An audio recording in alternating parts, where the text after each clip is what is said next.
My name is Lisa, and I love Discus. Do you love Discus? Well, if you do, you're gonna love playing a little game of Discus True or False.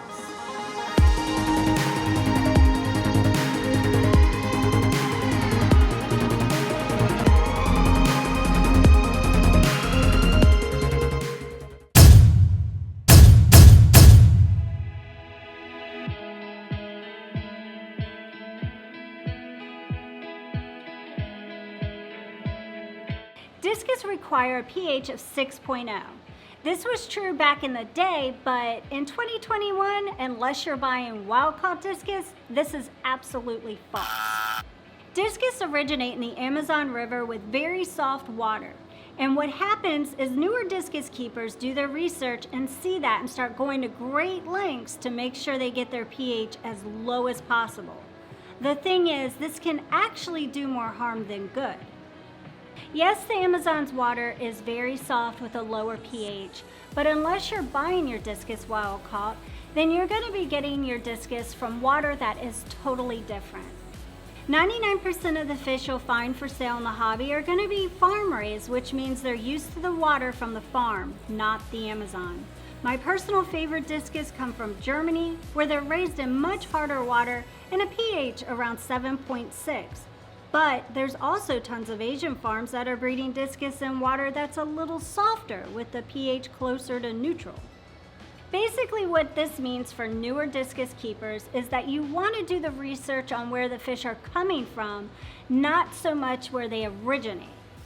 If you're buying your discus from a supplier that sells German bred discus, then you'll most likely be fine with your water straight out of the tap. I know that might sound crazy, but it's true. If you're buying your fish from an Asian supplier, you'll probably won't have to make as many huge adjustments to the parameters as you think. There's also American bred discus too, and these are a little different, but the point I'm trying to make is pretty much none of the farm raised fish are going to require the water to be exactly like the water from the Amazon. That's something that really applies to all fish too, not just discus.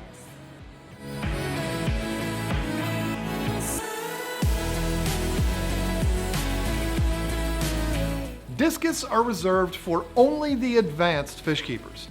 This is false, but it's also kind of true. Let me explain. The reason people put discus in the expert or advanced category is not because they're hard to keep, but because they require a lot of work. These fish are picky about their water. They want it to be super clean all the time. If the tank is dirty and foul because of a lack of maintenance, they'll get very unhappy and be prone to diseases. More experienced fish keepers are fine with all the extra work because they've learned that the work is part of the fun. Newer fish keepers that were looking for a nice, easy, and relaxing hobby that they can just sit and admire all day without putting in the work might frown at the idea of needing to do so much work. Now don't get upset with me. I'm not saying that new fish keepers are lazy. I'm just saying that the upkeep of an aquarium is not something that they're considering when they're just getting into it. The appeal of fish tanks is something beautiful to look at. I've never heard a new fish keeper say, "I can't wait to set up my fish tank because I'm really looking forward to doing water changes and cleaning out my filters." I don't think those words have ever been said by any fish keeper, let alone a new one. The point is, discus require work, a lot of work.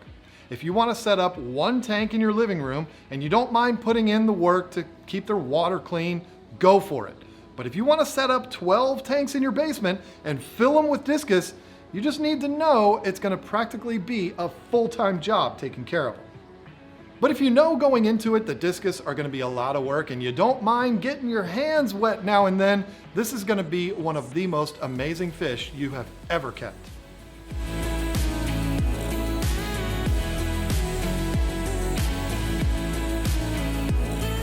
Discus don't do well with other fish, and this is why you usually see them in a tank alone.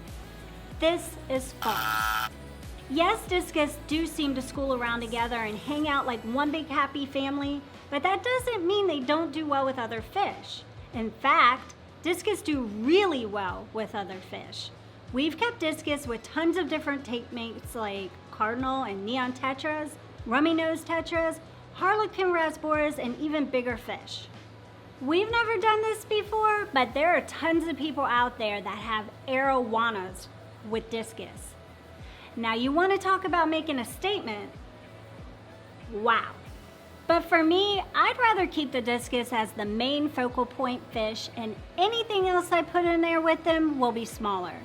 Things like Corydoras, bristlenose plecos, and really any other smaller community fish will do well with them. Just stay away from the fish that are labeled as semi-aggressive or fin nippers like tiger barbs. These fish have a reputation of chasing other fish around and nipping at their fins. Now, I don't want to place dollar signs on lives, but can you imagine a $3 tiger barb harassing your $300 Discus and possibly killing it?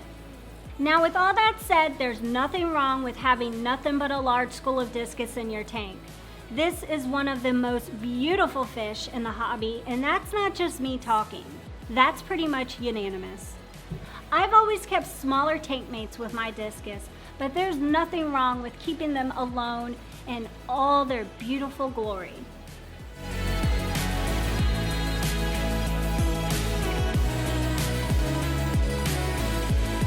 You absolutely cannot mix Discus from other suppliers. False.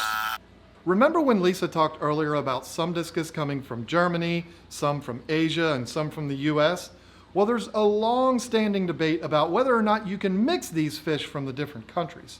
Well, I'm a firm believer that if you're going to keep Asian Discus, you should keep them with other Asian Discus.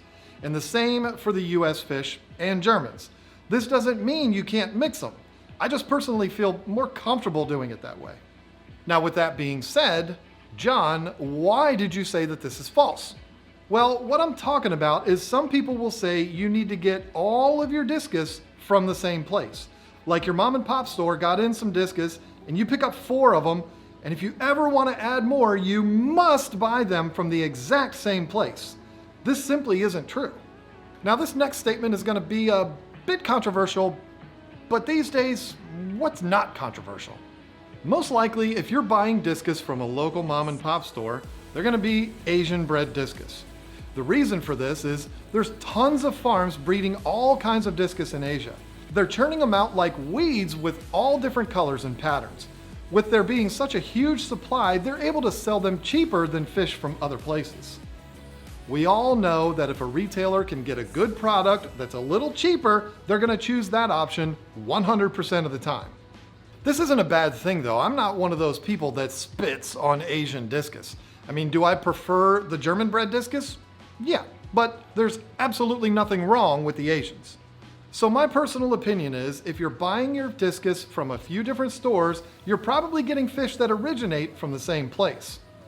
I hope I'm making sense here. But the last thing on this point, I do feel most comfortable not mixing fish from different continents.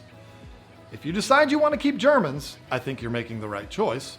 I'd stick with German bred Discus. If you want to keep Asians, keep your tank full of Asian Discus. Don't mix the Asians and the Germans. Am I making sense here? I hope I am. If you want to see some of the best Discus in the world, German bred Discus, my personal favorite. I'll put a link down in the description to Discus Hans. He is a personal friend of mine. He's a good guy, and all of our Discus come from there. And most of the fish that you're going to see in this video are from there too. So yeah, give them a try.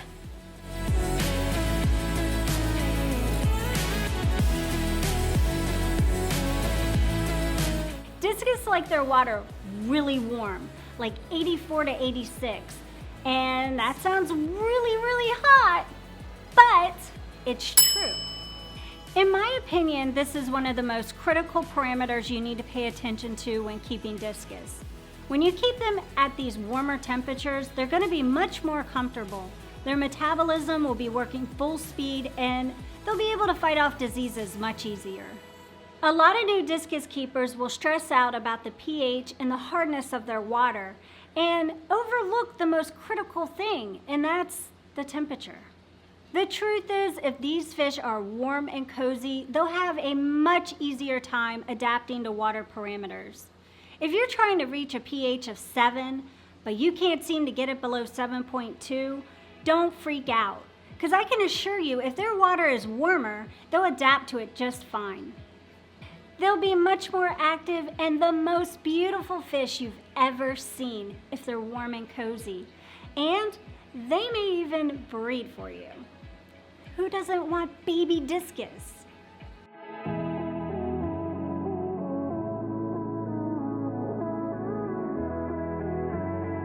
On the topic of breeding, you may have heard that discus fry eat their parents when they're newly hatched.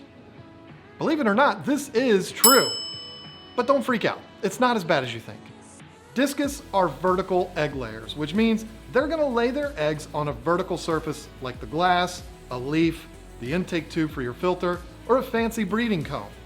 Once the eggs are laid, the parents will protect those eggs and constantly tend to them, getting rid of all of the bad ones. Once they hatch, this is when all the magic happens.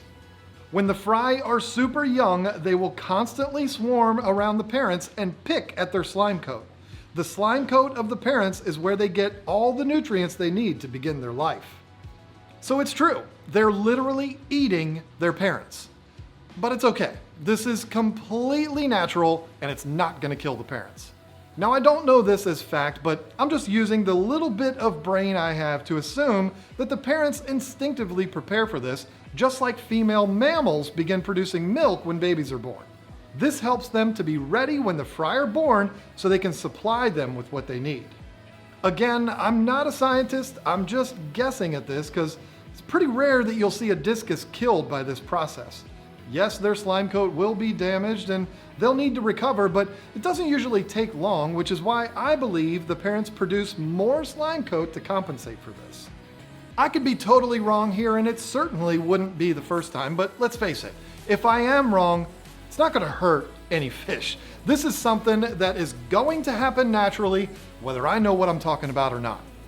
But anyway, that's it. I hope that this has helped you to maybe not be quite so scared of discus. They're labeled as one of those hard to keep fish, and a lot of people are scared of them, but I hope that this video has helped you out with that. Listen folks, I need to talk to you about something very serious right now. I've just been told that all of my fish are gonna die unless you subscribe to this YouTube channel. So please do me the favor of saving my fish. Click that little red button down below. It's free, doesn't cost you anything, and you will be saving all of my fish. I thank you in advance for that. Anyway, this has been so much fun. I hope you're enjoying it too. Thanks so much for watching. Bye.